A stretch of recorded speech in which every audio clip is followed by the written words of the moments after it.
Hello, and welcome back to Pathfinder. My name is Philip, and I'm here to talk about Pathfinder 2nd Edition. This week, I am trying something a little different. I really enjoyed discussing the Red Mantis Assassins in my last video on Achekik, so I figure it might be fun to talk about a few other organizations on Golarion. So, this week, I will be talking about an organization with which I have a lot of history.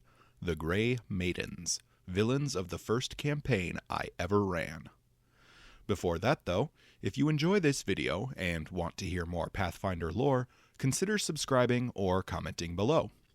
With that out of the way, let's move on. Major spoilers for the Curse of the Crimson Throne adventure path, and minor spoilers for Book 2 of the Shattered Star adventure path. I will need to spoil these products to discuss the Gray Maidens in detail. Also, content warning. The Gray Maidens are an order founded on physical, mental, and emotional abuse. While many of these practices are no longer in use by some sects, it is impossible to discuss the organization without bringing up these topics. If discussions of abuse are difficult for you to hear, feel free to skip this video and come back for the next one.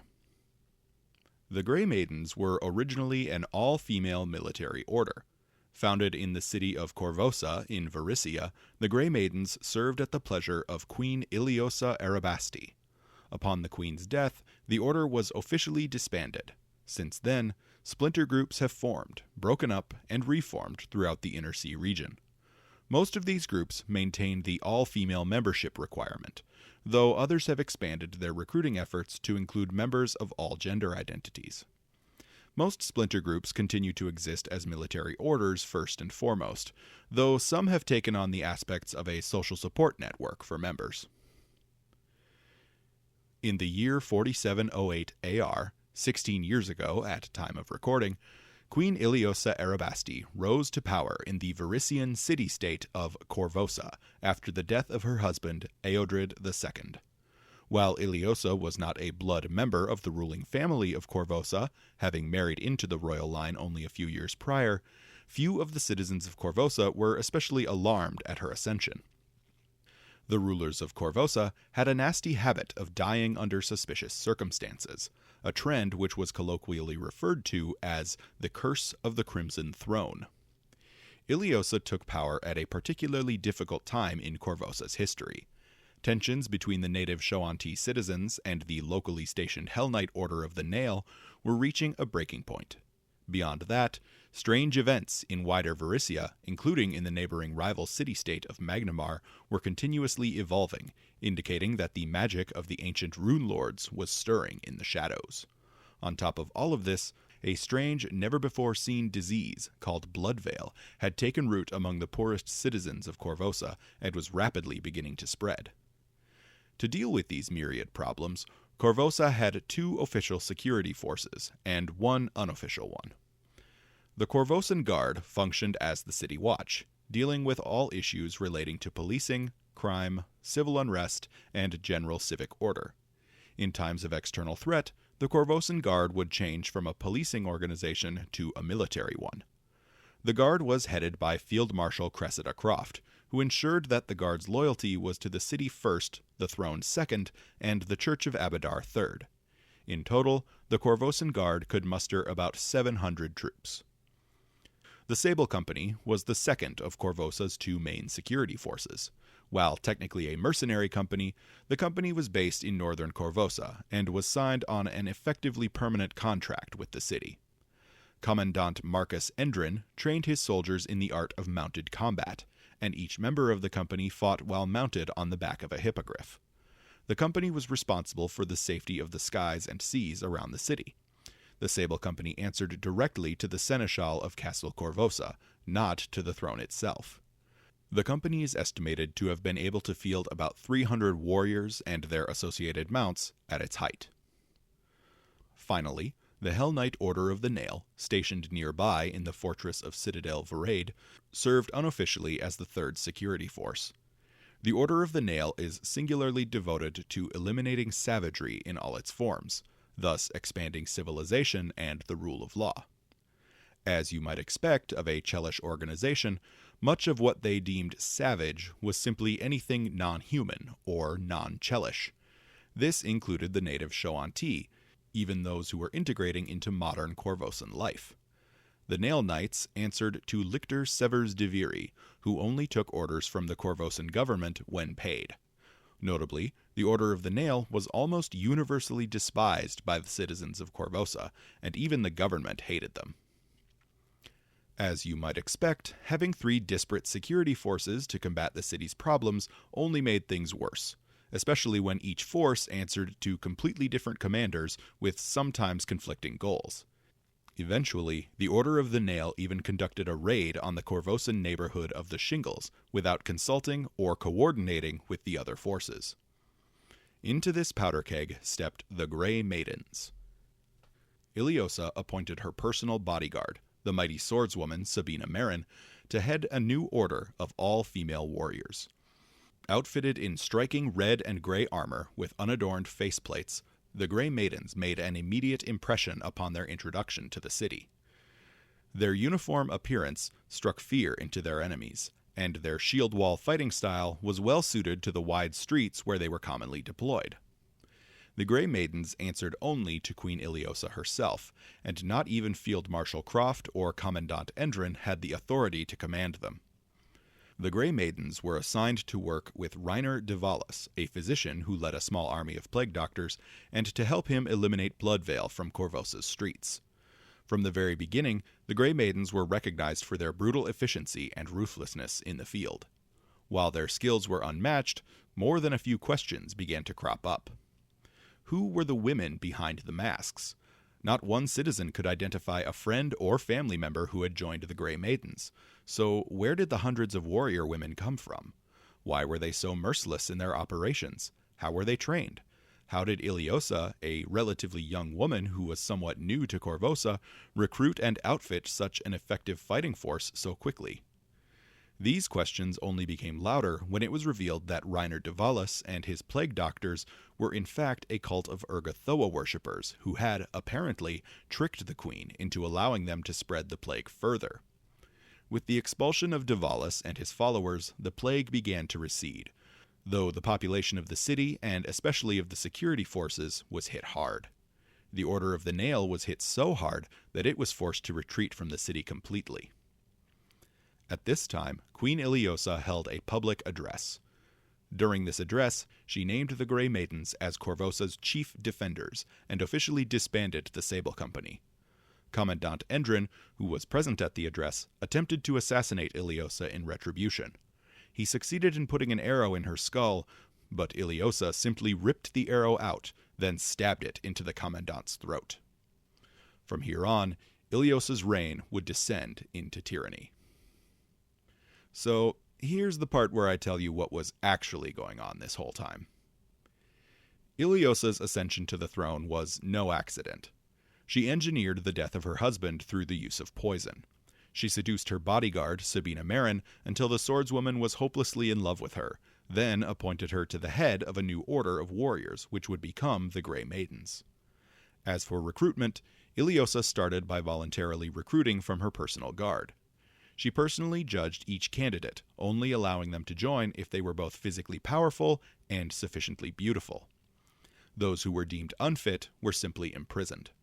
They were arguably the lucky ones.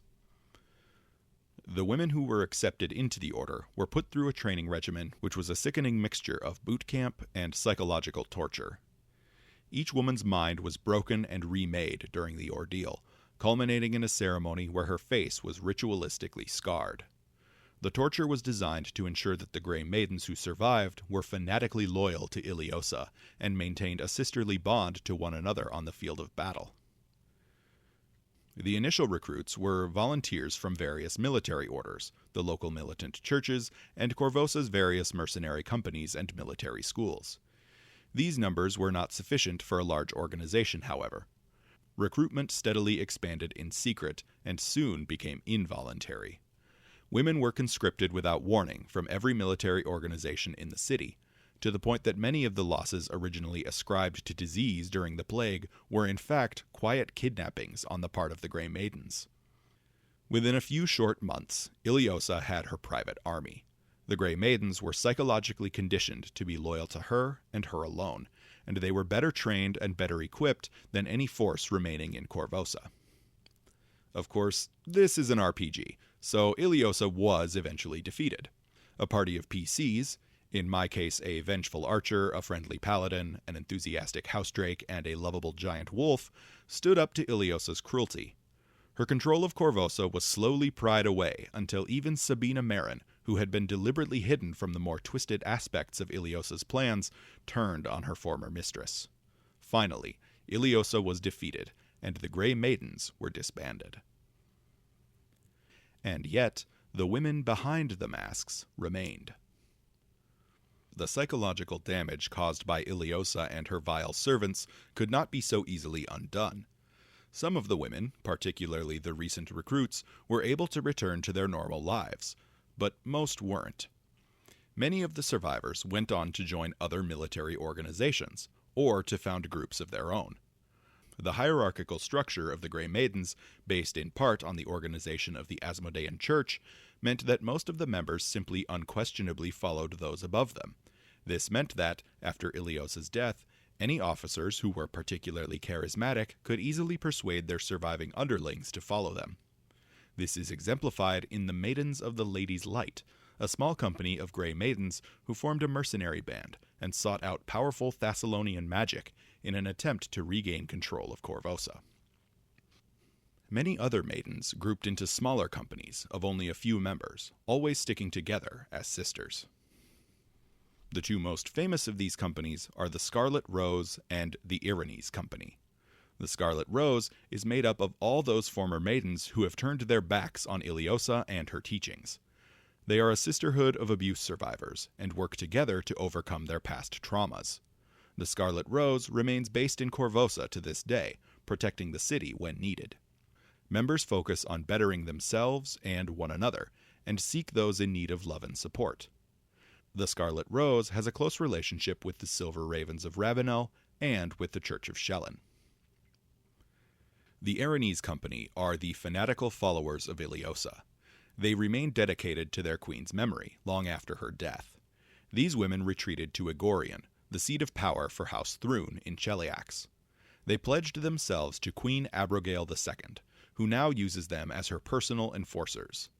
The members of Erinyes Company worship the Queens of the Night, the evil goddesses Mahathala, Dolores, Ardad Lily, and Izeth, and have been known to receive powerful magic from these divinities. Erinyes Company has recently become a formal part of the Chelish military. The most famous member of the Gray Maidens is, of course, its founding member, Sabina Marin. Sabina was a powerful swordswoman prior to her appointment to commander, but her time in power made her even stronger. Having abandoned Iliosa and seen the error of her ways, Sabina became a founding member of the Scarlet Rose. She still grieves the woman Iliosa once was before her corruption, but has found new purpose in restoring the lives and minds of her sisters. Notably, Sabina never underwent the torture which the other maidens experienced during their recruitment, a fact which irritated more than a few of her underlings during her time as commander. Filarina Grontsleim is Sabina's right hand in the Scarlet Rose, and is the public face of the organization. Filarina is actually trans, having disguised herself as a woman using magic to enter the Gray Maidens and rescue her sister. This disguise actually woke Filarina up to the fact that she was a woman all along, and she maintained her identity as Filarina even after the death of Iliosa. Filarina is unshakable in her positivity and infectiously likable. Her unquenchable cheer has been a cornerstone for her sisters in the Order. Filarina is in a relationship with a woman named Kellis Vel, who once served as Queen Iliosa's assassin, a figure known only as the Midnight Maiden. Vel had previously developed an alternative personality to adopt when conducting her assassinations, to shield her core personality from the horrors she was forced to commit. Years later, her alternate personality is beginning to reassert itself, and she is terrified about what this might mean for the Crimson Rose and for Filarina. The commander of Erinyes Company is a ferocious woman named Qualins Rakmirol. She was the one to lead her maidens to Cheliax, and made the decision to swear their services to Queen Abrogail. Rakmirol was also the first to take up the worship of the Queens of the Night. She is tremendously powerful, and is likely the strongest living Gray Maiden. She and several other members of Erinyes' company have begun to receive divine blessings from their new goddesses, and have been deemed sanguine angels. Finally, the Maidens of the Lady's Light were led by a woman known only as Oriana, one of the rare non-evil followers who maintained loyalty to Iliosa. Oriana led her maidens to the Lady's Light in search of powerful magic. She was betrayed by the mistress of the Lady's Light, however, and eventually retreated with her maidens to Magnamar, seeking retirement and a quiet life. From an organizational standpoint, the original Gray Maidens only had 7 ranks. The commander was the ranking member of the organization, and answered only to Iliosa herself. 3 other ranks, the second in command, the arbiter of allegiance, and the warden, answered to the commander. The second in command was responsible for recruitment, and served as the quartermaster. The arbiter of allegiance, and was the one to develop and perform the torture and brainwashing which made new maidens. The warden was responsible for the security of a Gray Maiden base, but was also in charge of monitoring individual maidens to ensure that their conditioning never slipped. Beneath these ranking officers are the field members. The mightiest of these were the palace guard, and were historically kept as Iliosa's personal guards. The regular guards were the next lowest, and were warriors responsible for defending fortresses or command posts. The lowest members of the organization were the foot soldiers, though even they were quite powerful. The Erinyes Company is the most active of the major Gray Maiden offshoots on Golarion today. Having been formally inducted into the Chelish military, they now serve under the direct command of Queen Abrogail herself. The Queen typically deploys them on missions outside of the borders of Cheliax, or on missions of a particularly sensitive nature. They have seen significant action in Ravenel, the nation which recently declared independence from Cheliax. The Silver Ravens of Ravenel have recognized the threat that Erinyes' company poses, but haven't yet had any success in dealing with them. Qualin's Rakmirol, the company commander, has made no secret that she intends to one day retake Korvosa in Iliosa's name. For now, however, she is content to bide her time, build up her forces, and plan. The Scarlet Rose, by contrast, is focused on the restoration of Korvosa. Members of the Scarlet Rose have prioritized rebuilding their relationships with the citizens of Korvosa, and repairing the damage done to their psyches by Iliosa's indoctrination. These maidens have taken up the roles of the city's defenders, working in tandem with the Korvosan Guard and what remains of the Sable Company. Sabina Marin and Filarina Grontsleam have been cultivating an alliance with the Silver Ravens of Ravenel, and are well aware of the challenges posed by Erinyes' company. Members of the Scarlet Rose have a mix of hatred and pity for those maidens who continue to embrace the ideals of Queen Iliosa, and see it as their responsibility to right the wrongs of these wayward sisters. Finally, the Dozen Roses is a small company of Gray Maidens who have joined up with the Knights of Lastwall. While they have no formal leader or hierarchy, they do have a flair for both the dramatic and the romantic. They have become well known among the knights for their skill in diplomacy. In the field, they are the first to volunteer for rescue missions, and have a tendency to employ grand entrances and theatrics in their tactics. For players looking to play a character affiliated with the Gray Maidens, here are a few useful details. The original Gray Maidens were almost universally fighters, though the fact that the organization recruited from the Sable Company implies that rangers would have been found among their ranks as well. All members specialized in sword and board fighting styles, wielding a longsword in one hand and a steel shield in the other. Members were also trained in the use of bows. Gray Maidens under Iliosa universally wore heavy armor, and Gray Maiden plate is very close in function to full plate or Hell Knight plate. I should note that the Gray Maiden plate, which exists in 2e, doesn't have the rare tag or an access requirement, but probably should, since Gray Maidens are quite protective of who can claim to be a member. In 2nd edition, a Gray Maiden is likely still a fighter, specializing in weapons in the sword group and using a shield. A ranger might take well to the maiden's fighting style as well, either using the flurry edge to shield bash more effectively, or using the precision edge to increase damage with a longsword while maintaining a raised shield. Given that both the Erinyes Company and the Scarlet Rose have embraced religious conviction into their orders, champions and war priest doctrine clerics would also fit nicely into the maiden's ranks. I could also see a sparkling Targ Magus working well.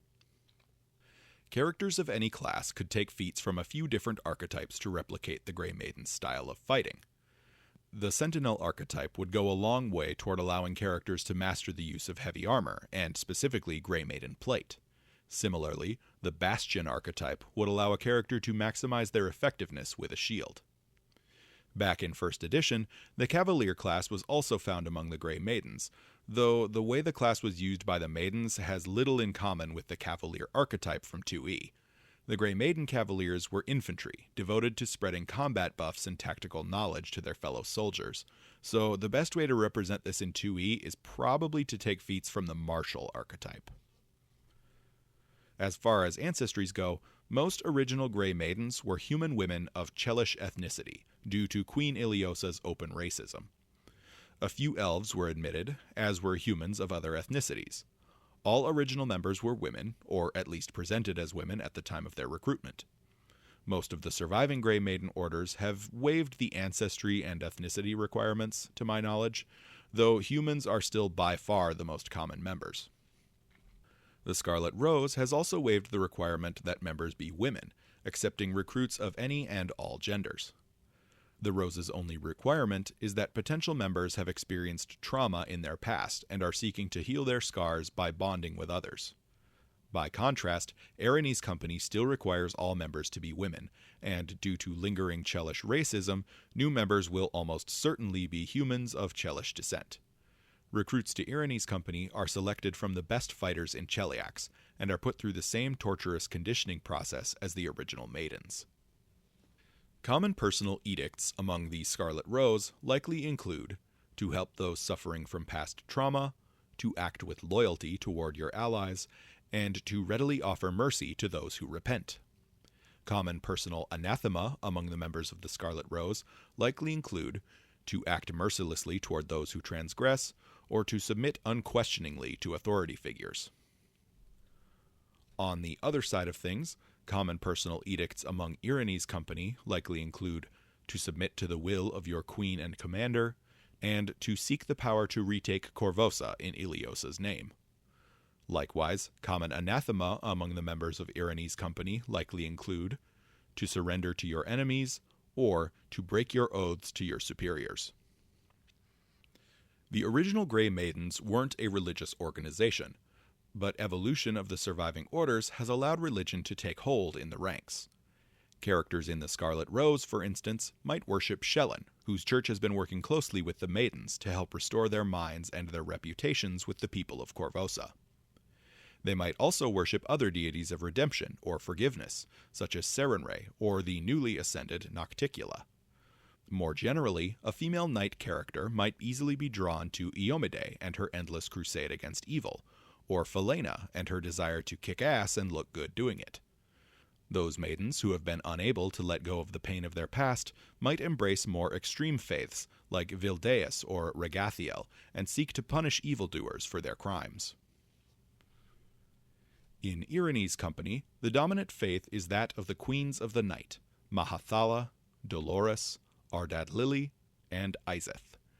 These four goddesses have risen as far as women can in the misogynist hierarchy of Asmodeus's hell. I haven't found any official pantheon listing for them, so I've put one together here to serve as inspiration. Please note, I have inferred the information on this slide. The edicts of the Queens of the Night are to ruthlessly seek power, to exploit and cause pain to others, and to avenge yourself when wronged. Conversely, to show mercy, to allow yourself to be distracted by desire, and to show your emotions are all anathema to the Queens of the Night. For those using the alignment rules, accepted follower alignments are lawful evil and neutral evil. The Pantheon's favored weapon is the longsword, and this is typically wielded with a shield. Its divine skill is intimidation, its divine font is harm, and its divine ability is strength or charisma. The Queen's domains are ambition, destruction, pain, and passion, with the alternate domain of sorrow. The Pantheon grants the following spells: 1st rank True Strike, 3rd rank Agonizing Despair, and 5th rank Synaptic Pulse. The most powerful and devout members of Erinyes Company would receive power from the Queens of the Night, and could take levels in the 1st edition prestige class, the Sanguine Angel. This prestige class, functionally a high-level archetype in 2e, allowed characters to specialize in heavy armor and the longsword, enter a battle trance, and receive magical resistances from each of the 4 goddesses, culminating in a fly speed and telepathy. I've worked on a homebrew version of the archetype for 2e. If you want to check it out, click the link in the description. Various magic items and feats for Gray Maidens were published back in 1st edition, and porting them over to 2e might be a good way to customize your character. In particular, the Sisterhood-style line of feats was very flavorful, and the Fanged Crowned Massacre and Scarlet Rose Devotion feats are highly reminiscent of the martial stances. Additionally, the Gray Maiden Initiate feat could definitely inspire a custom background for a character. The Maiden's Helm and Helm of the Fanged Crown are great magic items to port over, as are the Maiden's Promise Lockets or the Rose Knight's Blade. For GMs looking to integrate the Gray Maidens or their offshoot organizations into a campaign, here are some ideas. If you're looking for a group of highly disciplined elite warriors to throw at a party of good PCs, you really can't do better than Erinyes Company. These maidens are experienced, intimidating, well-funded, and merciless. They are also known to take on missions outside of Cheliax, so you could reasonably put them anywhere in Avestan, so long as House Thrune would have a reason for deploying them. Queen Abrogail likes them for their effectiveness and discretion, so players will likely witness the Gray Maidens hunting down dissidents or handling the Queen's dirty work. They are well suited for things like false flag attacks or other tasks which necessitate the elimination of all potential witnesses. And don't forget, while Erinyes Company is loyal to Queen Abrogail, their highest priority is retaking Korvosa in Iliosa's name. If they were to stumble across an artifact which would allow them to do this, or to potentially resurrect Iliosa, they would not hesitate to take action. Just note that without her magical crown of fangs, Iliosa would be both significantly weaker and less evil. On the other hand, the Scarlet Rose is about as benevolent of an organization as you're likely to find on Golarion. The sisters and brothers of the Scarlet Rose are dedicated to the protection of the city of Korvosa, so players are most likely to run into them in that region. They are also dedicated to the restoration of their fellow Gray Maidens, at least those willing to seek redemption. They might undertake missions across Varisia, or even Greater Avestan, to intervene with any lost Gray Maidens who might be restored. This might present a GM with opportunities to dispatch a Scarlet Rose NPC to any number of locations to act as a quest giver, cohort, or potential backup PC.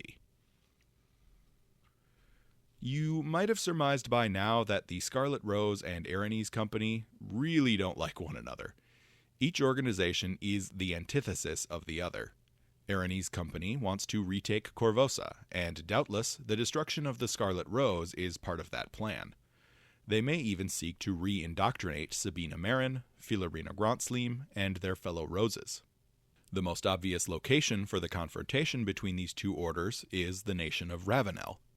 Erinyes Company presents a serious threat to the Silver Ravens of Ravenel.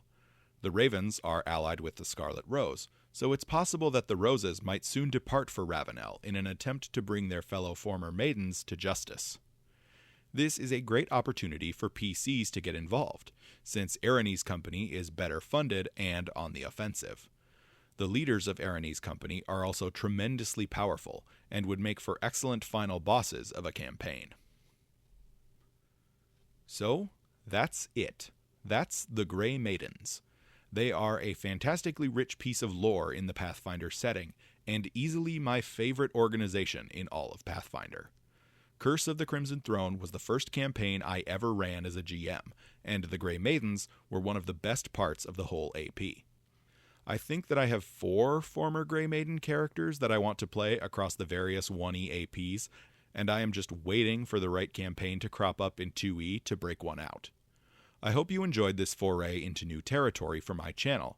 I have a few other ideas I want to explore involving new content, but for the next video I am back to my bread and butter with another deep dive into the gods of Pathfinder. Up next is Nocticula, the Redeemer Queen, and the former demon lord of assassins and succubi. See you next time.